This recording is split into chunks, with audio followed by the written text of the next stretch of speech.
Para Bapak dan Ibu dan saudara-saudari sekalian yang kami cintai dalam Yesus Kristus, sebenarnya Musa telah menerima dari Allah 10 perintah yang mengatur hubungan dengan Tuhan dan juga dengan sesama. Tapi kemudian orang Yahudi atau ahli Taurat merumuskan itu dalam hukum-hukum mereka. Dan memang itu bagus, ya. Karena peraturan sebenarnya sangat bagus. Kalau kita lihat ya, sekarang itu ada anak-anak muda yang keretanya tanpa saringan, dan dia membawa keretanya lewat dari rumah kita, ribut sekali ya. Sebenarnya ada peraturan tak boleh seperti itu, tapi dia tak peduli, akhirnya mengganggu kita. Atau kalau di negara maju umpamanya kan, dari rumah orang atau dari kamar tak boleh musik, menjadi kuat sekali. Pasti polisi akan datang karena itu mengganggu orang lain. Itu peraturan-peraturan bagus juga. Tapi memang peraturan bagaimanapun harus ditaati, tapi juga harus dilihat jiwa dari peraturan itu.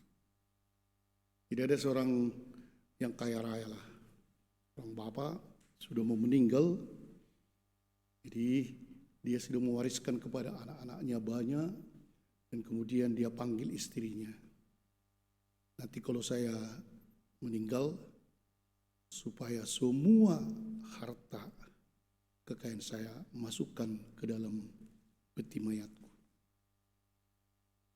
Kok begitu, kata istrinya? Apa masih kurang rupanya yang kuberikan sama kau? Udah begitu banyak, yang banyak. Oke. Jadi harus kau berikan.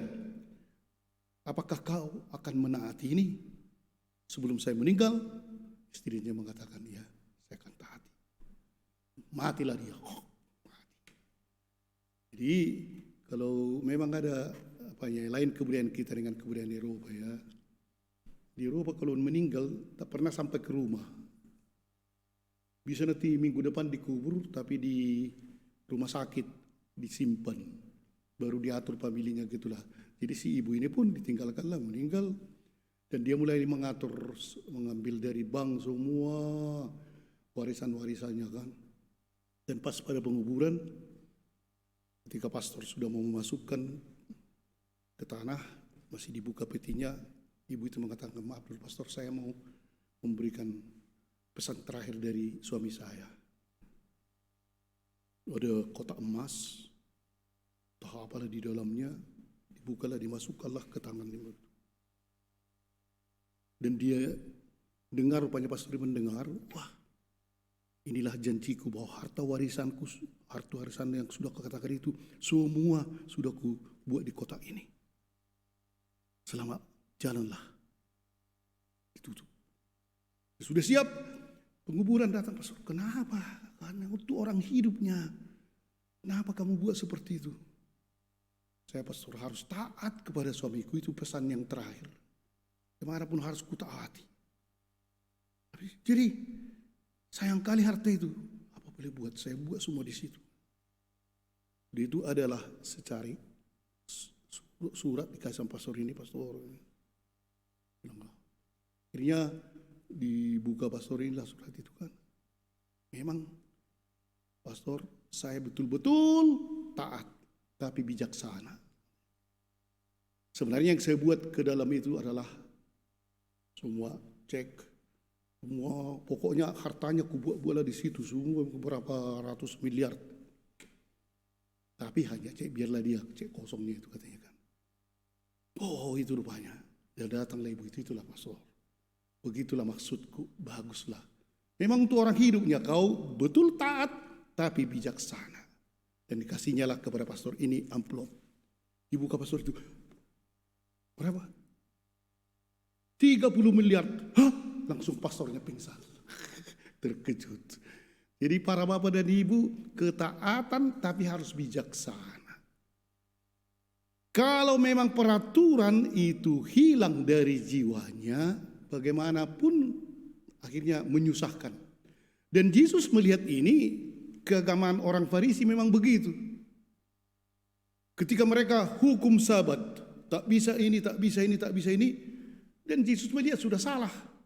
Sehingga Yesus sengaja menyembuhkan orang sakit, orang lumpuh, atau orang apa waktu hari Sabat untuk mengkoreksi otak mereka. Masa berbuat baik pun tidak bisa hari Sabat karena peraturan-peraturan.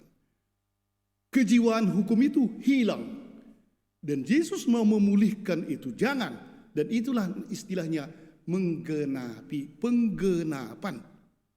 Atau ketika hukum Taurat mengatakan musuh-musuh harus dibenci.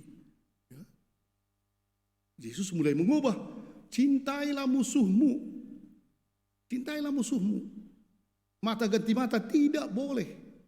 Justru akar dari hukum itu dilihat oleh Yesus dan digali, dan itulah yang dimunculkan. Kalau hukum Taurat memang bisa mata ganti mata, tetapi Yesus melihat di mana kalau ganti mata. Justru tidak. Kasihilah musuhmu, doakanlah orang yang mengutuk kamu. Itulah akarnya. Artinya semua kemanusiaan dan kasih harus ada di situ.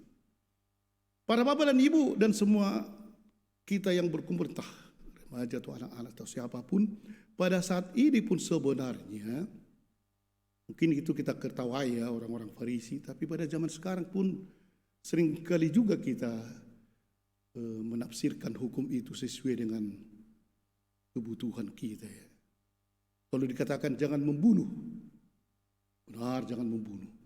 Tapi ada juga negara yang melegalkan pengguguran. Nah, itu belum manusia katanya, ditukarnya supaya sesuai dengan apa yang diinginkannya. Atau politik, kita katakanlah ekonomi, bersaing dan seterusnya, cintailah katanya, kelebihan kita beri. Tapi jangan sampai akhirnya mereka bisa sama dengan kita. Teknologi harus dipertahankan dan seterusnya. Begitulah dunia ini menjadi kacau karena memang mereka itu melupakan inti daripada hukum itu. Dan pada hari inilah, kalau kita umpamanya juga ya pergi ke gereja, hukum adalah pergi ke gereja. Ada orang mengatakan kan itulah suamiku tak pernah ke gereja, entah kenapa. Jadi kalau ditanya mengapa, kalian lihat dulu. Apakah dia tahu itu dosa kalau tidak pergi gereja hari Minggu? Tak tahu juga dia. Katanya kan sekali-sekali bisa juga lah. Kita kurangi. Padahal sebenarnya inti ke gereja itu memuji Tuhan dan seterusnya harus ada waktu yang diberikan. Tapi banyak hal yang akhirnya kita kurangi seperti kita taati tapi sebenarnya sesuai dengan keinginan kita. Dan pada hari inilah para bapak dan ibu, Yesus datang untuk menggenapi apakah yang terjadi dengan kita. Apakah kita menaati hukum? Taatilah. Tetapi di balik itu semua adalah kasih. Kalau tanpa kasih kita menaati hukum, revisilah atau gantilah di dalam diri kita supaya kita sesuai dengan apa yang diinginkan oleh Kristus. Amin.